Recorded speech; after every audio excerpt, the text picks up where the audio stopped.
In the grand scheme of the world, it doesn't seem like it was too long ago. But for my memory, it seems like it was ages past. When I had graduated college after years in the military and further distinguishing events, and I had gone to school and graduated in what you would call the top of your class.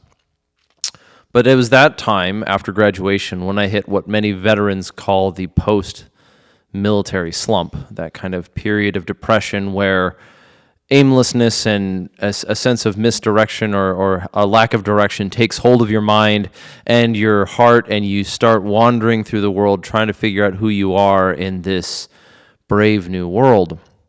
And I had been working for a company that was not going to be a long-term career. And I knew it, and the employer knew it, and my wife knew it. We all knew that it was something to fix a temporary situation, but it didn't mean that we didn't put our all and our effort into doing the right thing as best as possible at each corner, at each opportunity.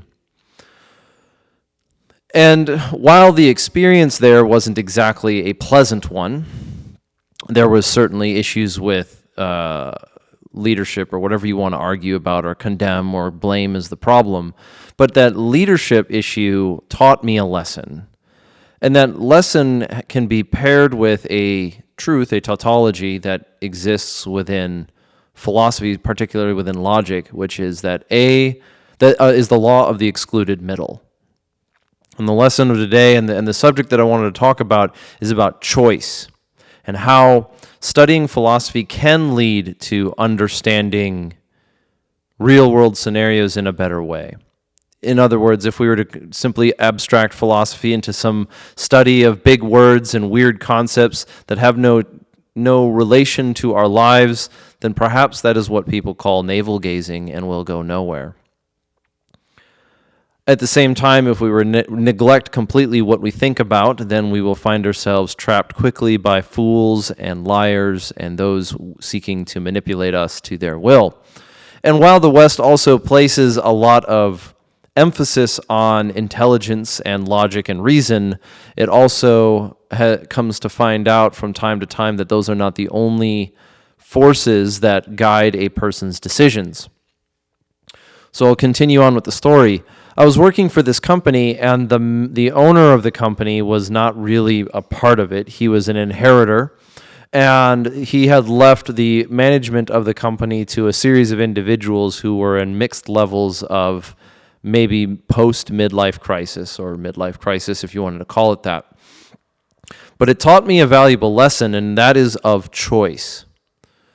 Now, one of the people who I had worked under at that job had made the easy choice his entire life. He continued in a job that was safe. He never strayed out of his comfort zone. If there was ever a decision to be made, the safest answer was always the one chosen. And in fact, instead of it being chosen, he always abdicated it to somebody else. And I quickly came to understand that even though I was the new guy on the team, it was up to me to make decisions when it came to the operations of that department. And so as I stepped up to a leadership position without the recognition, I started trying to find ways to improve the operation of that field. And it included various forms of organization and management, as well as small improvements like how and when do we clean up the shop and so forth.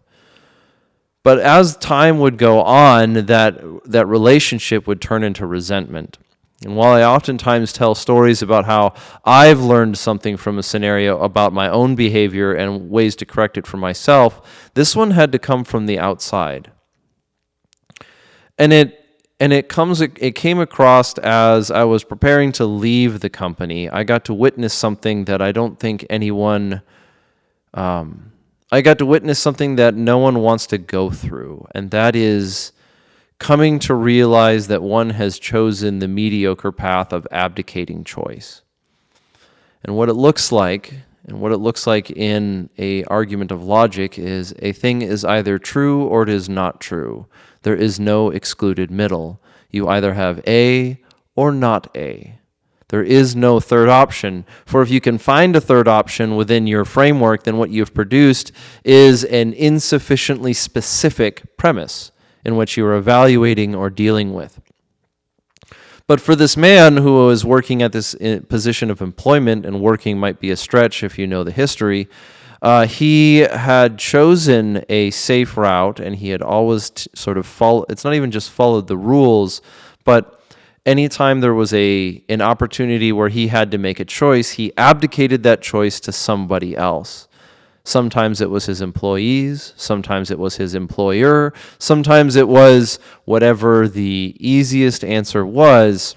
And what he had come to realize at this time was that he had always abdicated that choice, thinking, sometimes even saying things like, well, I don't have a choice in the matter. It's just what you're supposed to do. It is what it is. That's the way of it. And I found myself saying these phrases myself, trying to wonder where they come from. And this story is personal to me because I got to witness a man dying. Now, his life would continue on for years, and I've long lost contact with him.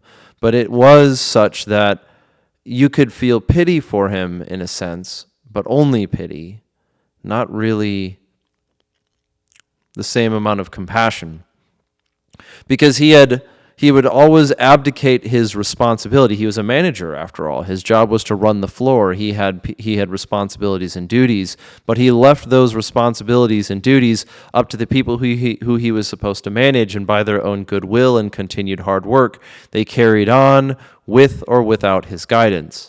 Which, from a management position, would be almost a dream come true. You're paid to manage people who manage themselves, and you don't need to do anything about it.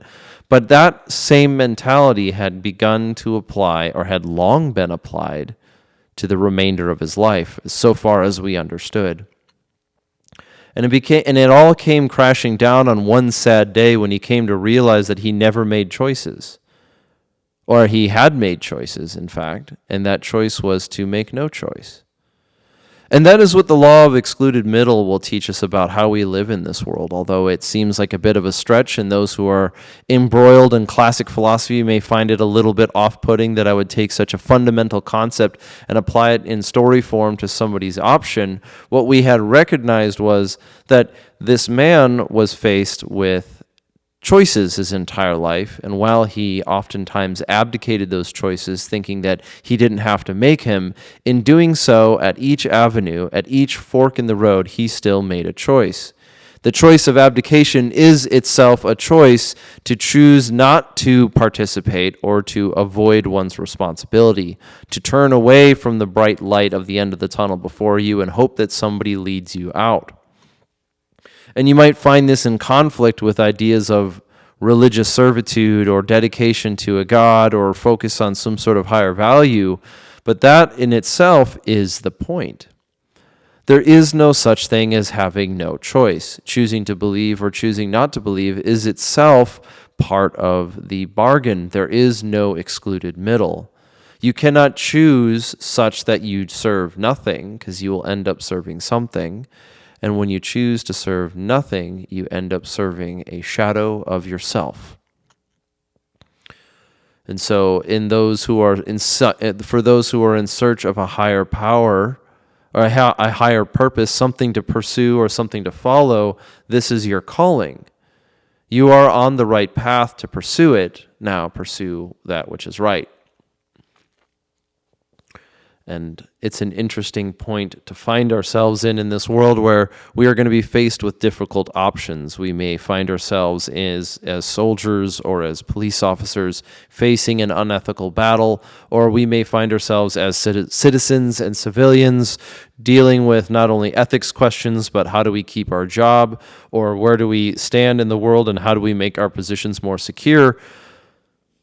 But what we cannot do and what we must refuse at all opportunity is the illusion that we have no choice.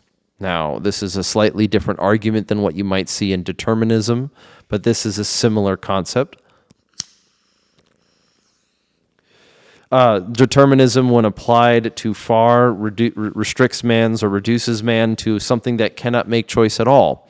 And that is a interesting place to live, because you run into a problem in philosophy.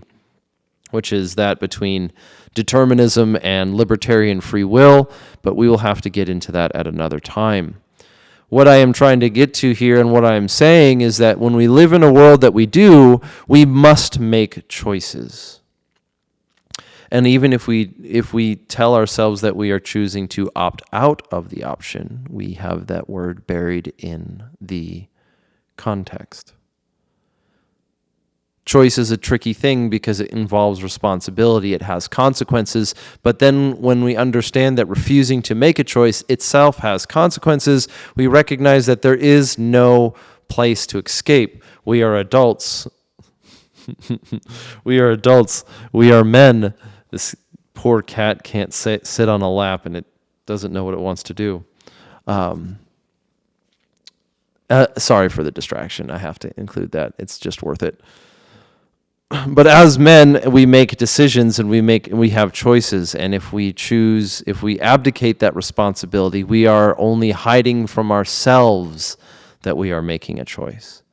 If we ourselves do that, if we tell ourselves, I have no choice, what we are doing is we are undermining our own ability to think and engage in the world. So it might take something more than knowledge. It might require something like courage to go forward into the world. And maybe that choice is to work a position that is less than fulfilling at the time, but you fix that not by raging against the machine in this category, but by figuring out how to wield that position you're in towards the goals that you have set before you. Don't allow a bad method of employment to interrupt you from setting goals for your life. Do not say to yourselves, do not give in to despair and say, I could do nothing better, I am just stuck here. It doesn't mean that tomorrow or overnight the world is going to change.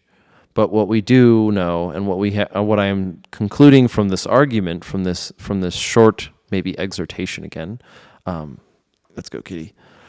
From this exhortation is that every time in my life, and I believe I can see this in others too, where I have abdicated my choice, I have tried to blind myself from the fact that I have choices, every time it has left me worse off and in a position of despair. And if you find yourself there, start making small choices.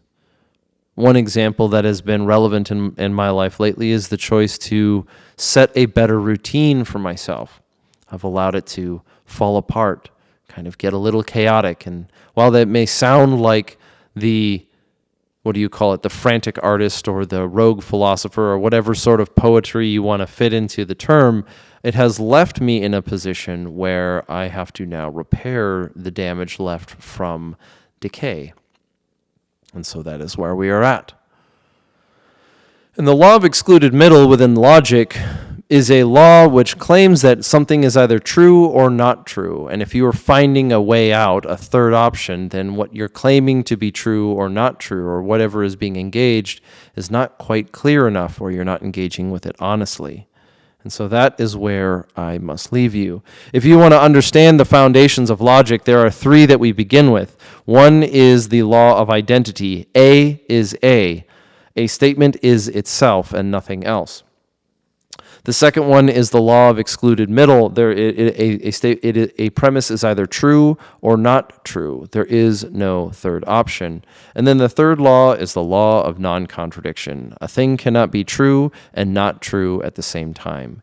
If we begin from these three maxims or axioms, then we will be able to engage in formal logic.